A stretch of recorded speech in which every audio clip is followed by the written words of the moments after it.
Hello and welcome to Easier Movement, Happier Dogs.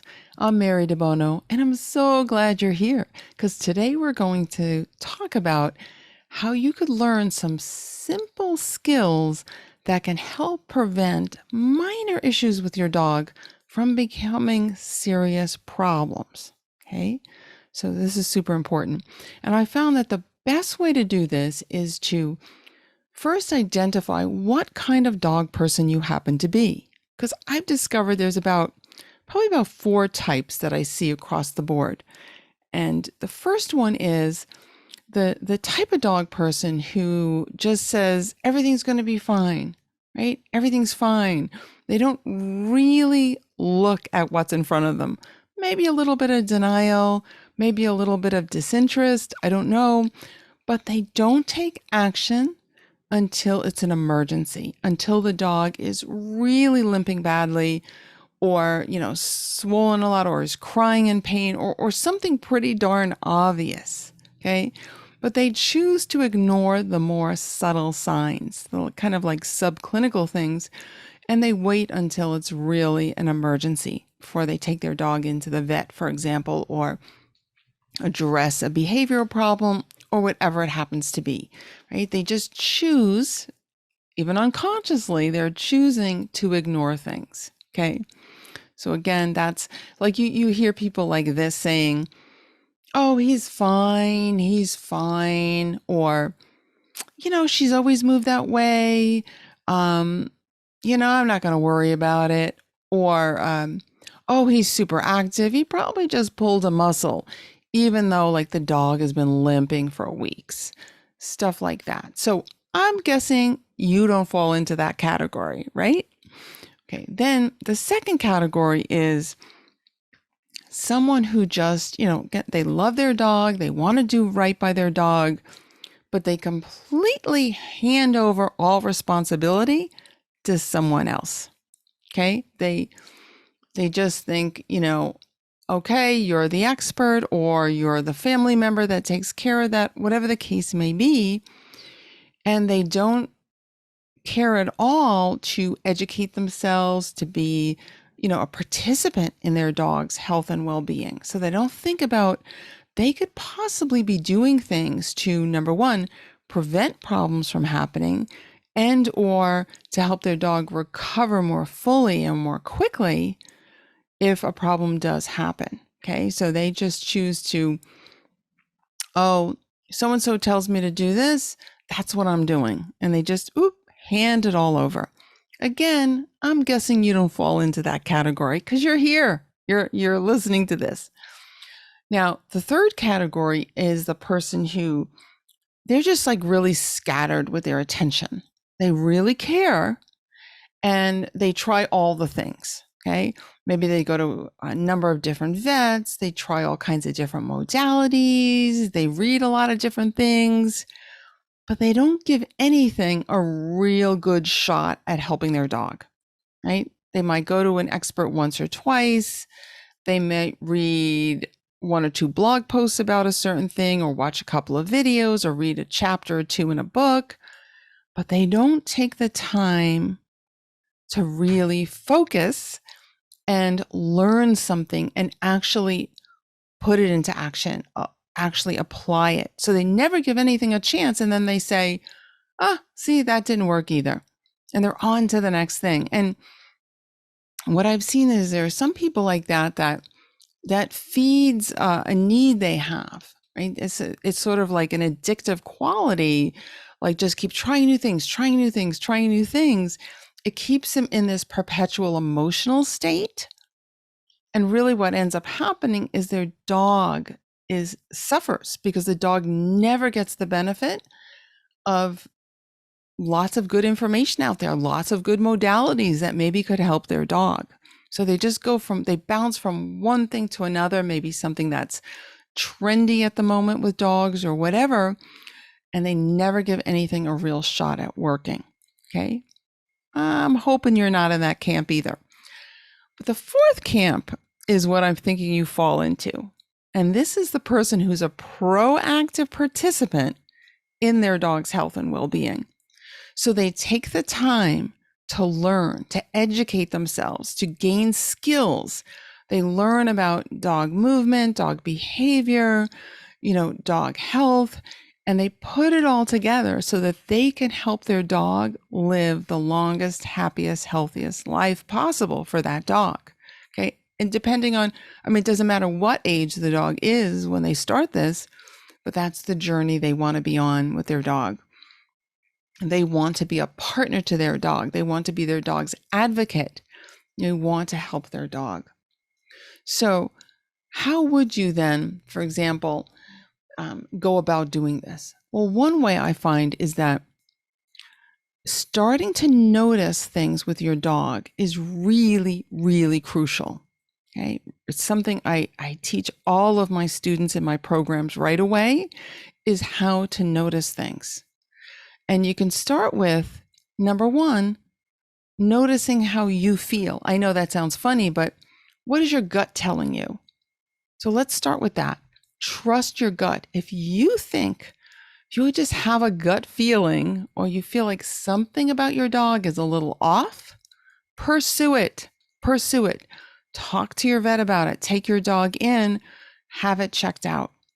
I'll give you an example from my own life. A number of years ago, my dog Ruby started becoming incontinent. She started just peeing inappropriately. She'd be sleeping or whatever, and she'd pee, or laying in her bed, she'd pee.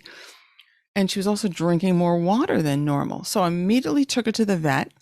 My regular vet wasn't in town, so I saw an associate vet, and who was a fully qualified vet, but just wasn't the normal vet that I used for Ruby. And this vet did a smart thing. She did a urinalysis, and it came back that Ruby did not have a UTI, is what the vet said.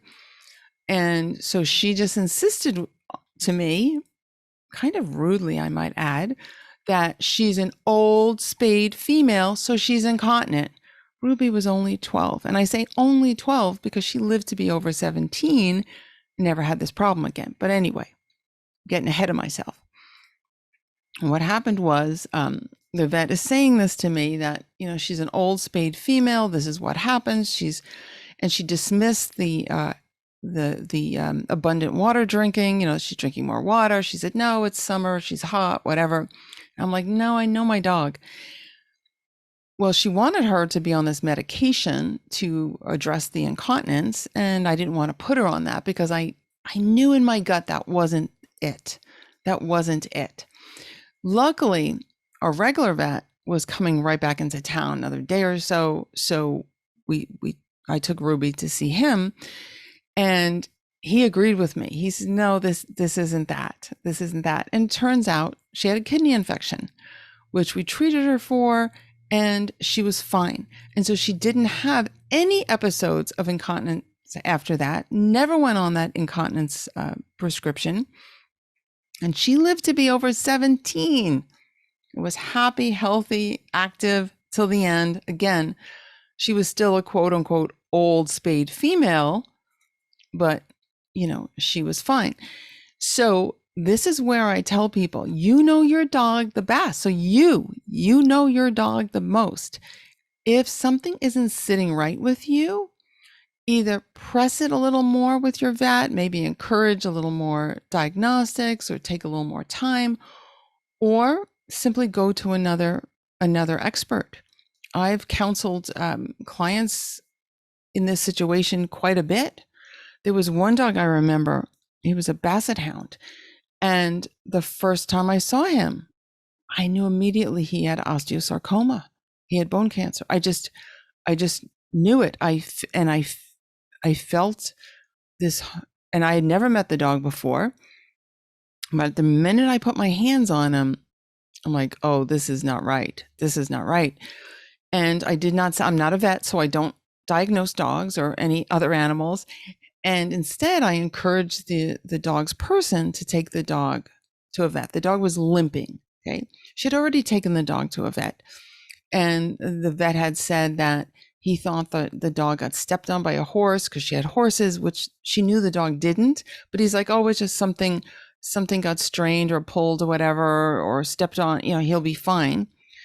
So then at my urging, she took the dog to another vet, and the vet said that he thought the dog had a stroke. Okay. And so then she tells me this, and I'm like, again, I don't want to say what I think it is, but I encourage her to go to yet another vet. And this time I said, put their hands right here. And I showed her exactly where I was touching on the dog that I felt where the problem was. So she did that. And unfortunately, the dog had bone cancer. And actually, this has happened to me a number of times where I have felt things that ended up being problematic that other people didn't feel. Okay.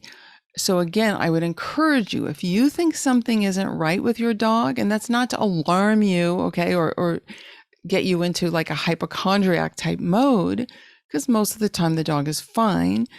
But again, if you have a gut feeling that something should be checked out more, certainly pursue that with a veterinarian. Okay. So again, trust your gut. Important. Okay. Now, the second one is we're using our eyes now. So we went from gut to eyes. Watch how your dog walks. And you're like, well, my dog is walking. Now, obviously, if your dog is limping, you'll notice that right away. But what we're looking for here is we're looking for small things that could potentially become serious problems. So if your dog suddenly changes how they walk, that could indicate, one of the things it could indicate is that maybe there's some back stiffness. Maybe the spine is getting a little bit arthritic. These are things that can be addressed at an early stage. Okay. So let me explain this. Typically, dogs walk with a 4-beat gait. Okay. What that means is that, for example, say the left hind leg starts, then the left front leg, then the right hind, and then the right front, and then back to the left hind again, and on and on. That's 4 distinct beats, and that's how many dogs walk. Okay, not all dogs though. There's some breeds of dogs where it's more normal for them to do what they call a pacing gait, where the legs on the same side move at the same time, or an amble, which is similar to a pace, except the hind foot goes down a fraction of a second before the front foot. But again, it's that idea that there's, the one side looks like it's moving at the same time, the legs on one side. Okay, so both left legs, both right legs will move at the same time. Okay, in a pace. And again, an amble is slightly different, but looks similar to the untrained eye. So you have to find out what's normal for your dog. Now, dogs with long legs and short backs, for example, will often pace just to avoid stepping on their front feet. Okay, kind of like the front feet can't get out of the way fast enough.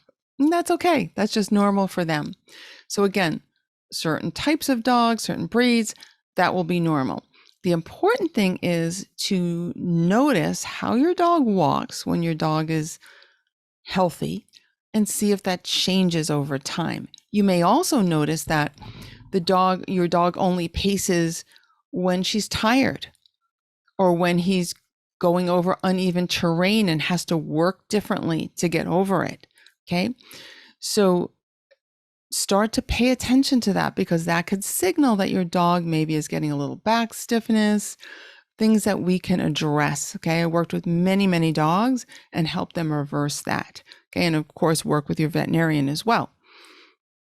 So, maybe even a video your dog walking, video from the side, play it back in slow motion. Now, what if you say, well, Mary, my dog's already pacing. My dog is already in her golden years and is pacing. Well, still notice how she's doing it. Okay. Maybe take some videos, keep some records of it.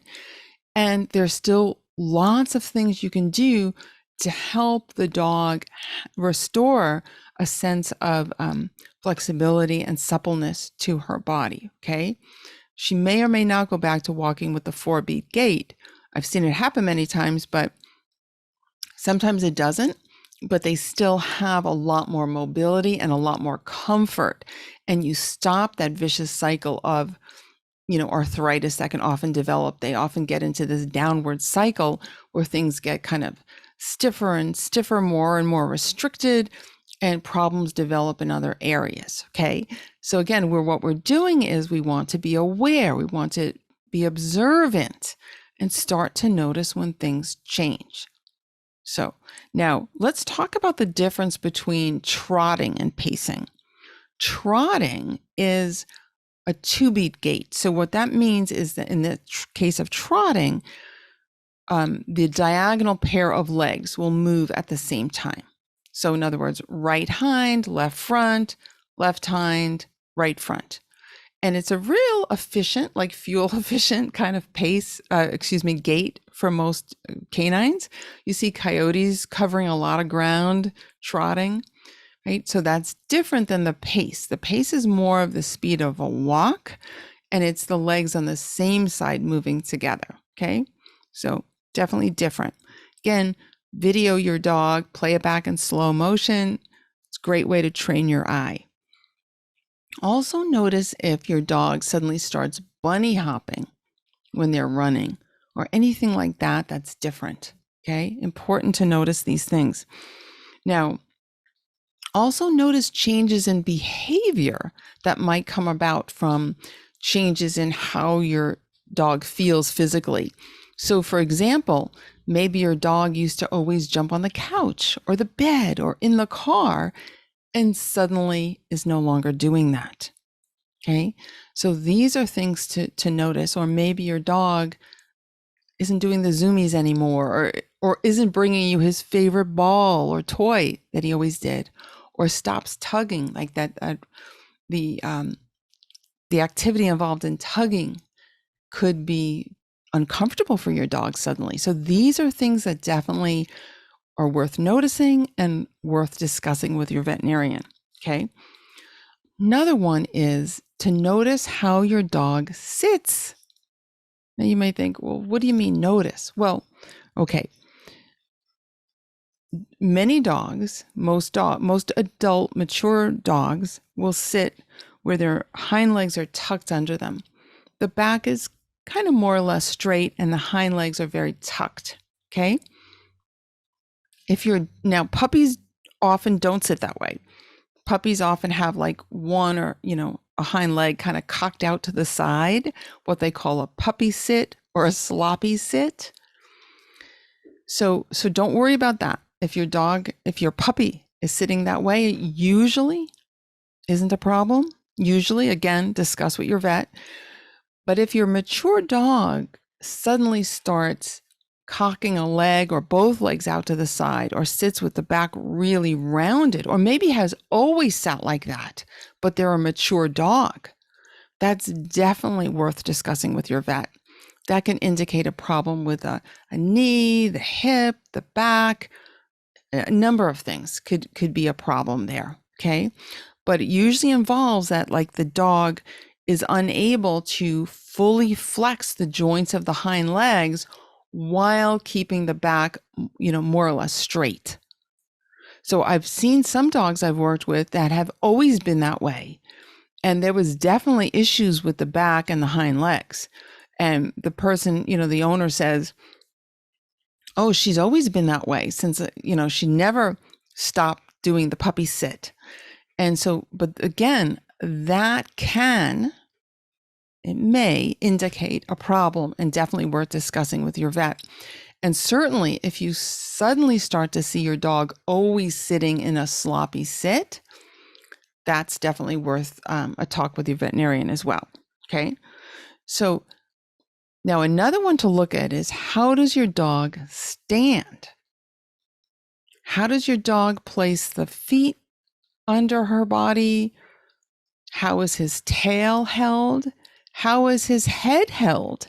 Sometimes you'll see dogs suddenly start to lower the head and walk with the head in a very unusual way. And sometimes it's just a little change. So it's not a huge change that the person notices it. So again, this is where starting to pay attention to these things is really important. This is how you're proactive. This is how you're going to find things before they become major problems for you and your dog. Okay. Again, taking videos and keeping them like in a special folder, either on your phone or on your computer, it can be really, really helpful because then you could really look at it. You can look at it in slow motion and stuff as well. Also, when you're thinking about like how your dog is standing, pay attention to the shape of your dog's back. Because what happens is over time, the shape of the back can really change. And it could indicate that, again, maybe there's some stiffness, maybe some arthritis is developing. Maybe your dog has to use the back in a different way because there's problems elsewhere. Maybe problems in the legs. Even I've seen problems in the neck and chest will cause the dog to stand with the back rounded. The rounding can be in the middle of the back or the lower back. So pay attention to that. Start to really, on a very regular basis, at least weekly, I would say, really run your hands over your dog's back, feeling the shape of the spine, feeling the ribs, feeling the bones of the legs, and the cervical vertebra, the spine of the neck, right? You want to feel all these things in a very gentle, again, just a relaxing way. Don't get it worked up over this, but just in a way that you're just like, you want to really know your dog's skeleton. You want to know the shape of your dog. Feel the muscles. Are they evenly developed on the legs and in the back and around the shoulders? Start to pay attention to these things. It's really, really important because then you'll know like, oh, this doesn't feel right. Or you'll notice, well, why is my dog using this hind leg a lot more than the other one? That could give you your first clue that maybe there's a strain in a knee ligament or some other part. And you can address it before it becomes a major problem. So really pay attention to these things, any kind of muscle asymmetry, again, how your dog is standing, walking, trotting, running, how they're using themselves. Really, really important. Okay. What we want to do is interrupt, any kind of downward spiral that may be developing, because that's what can lead to those major problems where suddenly it becomes a big injury or a more advanced state of arthritis or whatnot. So again, really important to work in combination with your veterinarian, but really start to take a proactive approach with your dog's health and well-being, and get in there and use your hands, use your eyes, use your gut, and, have fun with this. This is about also like doing it in a very relaxed way that you're just noticing. It's a bonding experience when you're running your hands down over your dog. It's not anything to be alarmed about. It's like, wow, this is interesting. You can think of yourself as like you're a sculptor and you want to sculpt a statue of your dog and you want to get the shape exactly right. So do it in that spirit where you're curious. You're not overly concerned, like you're not alarmed in any way. You're just curious. What I like to call compassionate curiosity, which means that you're not judging it, right? You're just like, oh, this is interesting. Okay, this is how, her back feels, right? This is how the leg muscles feel, the hind leg muscles or the front shoulder, the shoulders or what have you. Again, just compassionate curiosity. Make sure you're breathing easily. Make it fun for you and your dog. Okay. Well, I want to thank you so much for being here. I really, really appreciate that you're listening to this and that you want to be a proactive participant in your dog's life. Okay. Well, I'll talk to you very soon. Thanks so much. Bye for now.